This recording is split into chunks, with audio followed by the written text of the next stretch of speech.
지난 1월 17일 민주당은 일방적으로 소위 내란 특검법을 통과시켰습니다. 민주당에게 공개적으로 묻습니다. 이 특검으로 누구를 어떤 범죄로 수사하겠다는 것입니까? 아마 제대로 답변하지 못하고 얼버무릴 것입니다. 아시다시피 특검은 중요 사건에 있어 기존 수사기관이 공정성을 기할 수 없거나 아니면 수사가 미진할 경우에 도입하는 것입니다. 그런데 비상계엄 관련 수사는 지난 40여일 동안 검찰, 경찰, 공수처까지 달려들어 경쟁적으로 수사를 해왔습니다. 이제 중요 인물인 대통령이 구속됐고 국방장관, 육군참모총장, 수방사령관, 경찰청장 등등 모든 중요 인물이 줄줄이 구속되었습니다. 한덕수 국무총리, 정진석 비서실장, 심지어 우리 당의 추경호 전 원내대표까지 수사했습니다. 이제 더 수사하고 체포할 사람이 없는데 특검으로 누굴 더 수사하겠다는 것입니까?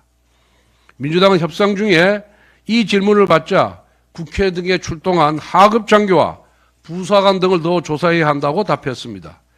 군의 명령 체계에 따라 상감 명령을 복종했을 뿐인 젊은 장교 등을 상대로 피의 숙청이라도 하겠다는 것입니까?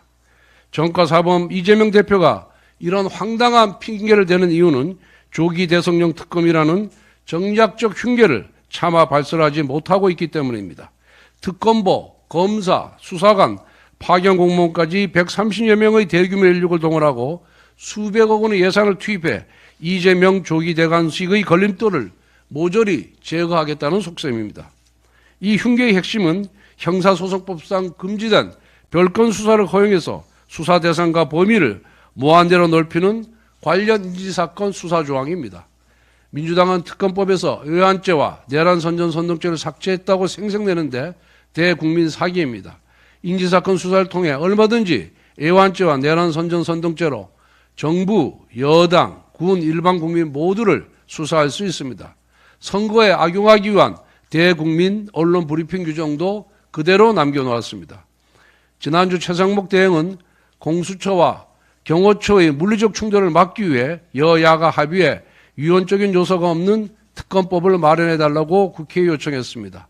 그런데 지금은 대통령이 구속되었고 공수처와 경호처의 충돌 가능성도 없으며 여야 합의도 이르지 못했고 통과된 특검법의 위헌적 독소 조항이 다분합니다.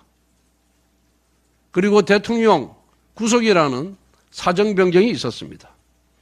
이재명 세력의 정략적 특검을 도입하면 수백억 원대의 혈세가 들어가야 합니다.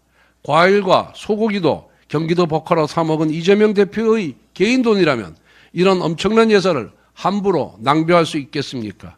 최상목 대행은 헌정 질서를 지켜야 할 대통령 권한 대행으로서 또 국가재정 살림을 알뜰히 꾸려나갈 책임이 있는 경제부총리로서 민주당이 일방 처리한 특검법에 대해서 제2요구권을 행사하길 바랍니다.